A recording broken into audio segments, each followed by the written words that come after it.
Shahnoza Haydarova, 22-sonli maktabgacha ta'lim tashkiloti direktori. Ta'lim sohasiga kirib kelganimga 20 yildan ziyodroq vaqt bo'layotgan bo'lsa, eng avvalo faoliyatimni Namangan shahridagi 64-sonli maktabda ingliz tili fani o'qituvchi sifatida boshlaganman.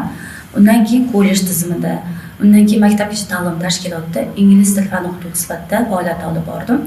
Hozirgi kunda 22-sonli maktabgacha ta'lim tashkilotida 2021-yildan boshlab direktor lavozimida ishlab kelmoqdaman.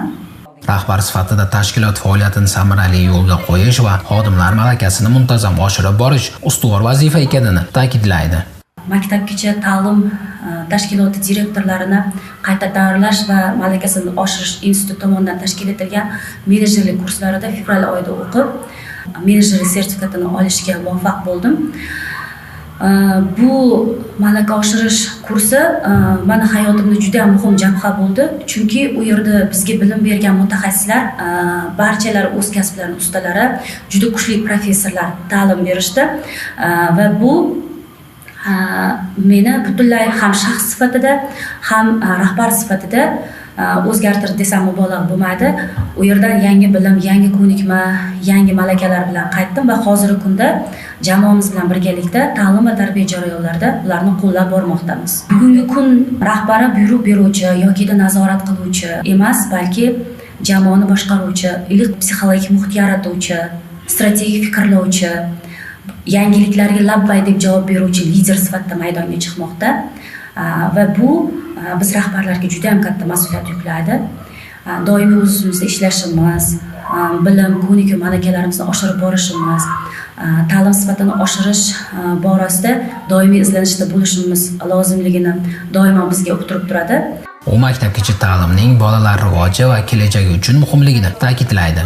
Maktabgacha ta'lim tizimi boshlang'ich ta'limning eng muhim bo'g'ini hisoblanadi. Aynan mana shu yoshda bolajonlarning intellektual, ma'naviy, psixologik rivojlanishi uchun poydevor qo'yiladi. Bundan tashqari bolajonlar umri davomida oladigan bilim, ko'nikma malakalarini 70%ni 5 yoshgacha o'zlashtirishar ekan. Aynan shu faktlar maktabgacha ta'lim tizimini bugungi kunda qanchalik muhim ekanligini yaqqol namoyon etadi. Bolaning rivojlanishida ota-onalar bilan samarali hamkorlik ustuvor ahamiyatga ega ekanini qayd etadi. Maktabgacha ta'lim tizimi samaradorligi bevosita ota-onalar bilan hamkorlikka juda ham bog'liq. Aynan shuni tushungan holatda tashkilotimizda ota-onalar bilan hamkorlik juda ham keng yo'lga qo'yilgan. Tashkilotimizda ta'lim-tarbiya jarayonlarini hech qanday to'siqlarsiz kuzatish imkoniyati bor ularda. Ular hamma taraflama doimo bizni qo'llab-quvvatlashadi va ta'lim-tarbiya jarayonlarini birgalikda tashkil etamiz. Bu sohaga qiziqishi onasi Xosiyatxon Usmonovaning faoliyatidan kelib chiqqanini bildiradi. Qiziqishim bolaligimdan oilada boshlangan. Onajonim 30 yillik paytda mudira deb yurtlarda bog'cha mudirasi sifatida ishlaganlar.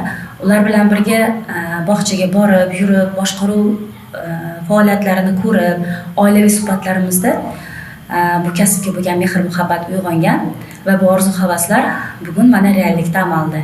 U bugungi kunda tarbiyachilarning mehnati va o'rni haqida o'z fikrini bildirdi. Bugungi kun tarbiyachisi haqida gapirganimizda nimagadir menga shunaqa tuyuladi. Tarbiyachi mehnati orqa fonda qolib ketayotgandek, negadir insonlar birinchi ustoz deb maktabda boshlang'ich ta'limda dars bergan ustozlarni eslashadi. Aslida birinchi ustoz bu tarbiyachi hisoblanadi. Ayniqsa bugungi kun tarbiyachisining mehnati juda ham beqiyos, chunki bugungi kun tarbiyachisi maydonga oddiygina tarbiyachi bo'lib emas, kerak paytda rassom, kerak paytda shoir, kerak paytda aktyor, kerak paytda ekolog, kerak paytda agronom bo'lib maydonga chiqib kelmoqda va bu tarbiyachilarimizdan juda ham katta mas'uliyat, bilim, ko'nikma, malaka talab qiladi. O'rtacha bitta guruhda 25 ta tarbiyalanuvchi deb oladigan bo'lsak, bu 25 xarakter va 25 xil yondashuv degani. 25 ta tarbiyalanuvchini ota-onasini oladigan bo'lsak, ular jami 50 ta va hammalarini qo'shib hisoblasak 75 ta. Bugungi kun tarbiyachisi 75 xil xarakter bilan duch keladi. 75 xil inson bilan muloqot qiladi. 75 xil insonning ko'ngliga yo'l topadi degani. Va bu albatta insondan juda ham katta mas'uliyat, juda ham katta muloqot ko'nikmasi, juda ham katta psixologik ko'nikmani talab etadi. Ammo bugungi kun tarbiyachisi nozikkina ayol jussasiga shuncha mas'uliyatni olib, buni uddalab kelmoqda. Faoliyatlarni kuzatgani kirganimda, mashg'ulot jarayonlarini ko'rganimda, tadbirlarda bolajonlarni xoh u ma'nan, xoh intellektual, xoh fiziologik rivojlanayotganini ko'rib, benihoya faxr tuyaman. Umrim bekorga ketmayotganidan, jamiyatimiz uchun, yurtimiz uchun xizmat qilayotganimdan faqatgina mamnun bo'laman. Bugungi ta'lim tizimida amalga oshirilayotgan ijobiy va samarali o'zgarishlarga e'tibor qaratadi. Bugungi kunda ta'lim tizimiga juda ham e'tibor katta.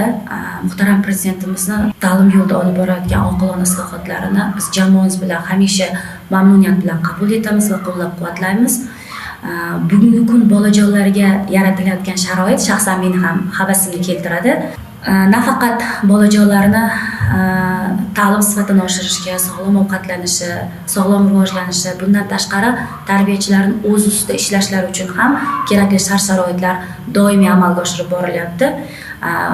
Bu esa bizdan faqatgina ishlashni va sohani rivojlantirishga o'z hissamizni qo'shishimizni talab etadi. Shu bilan 22-sonli maktabgacha ta'lim tashkiloti faoliyati bolalarning rivojlanishi va tarbiyasiga qaratilgan samarali ishlar bilan davom etmoqda.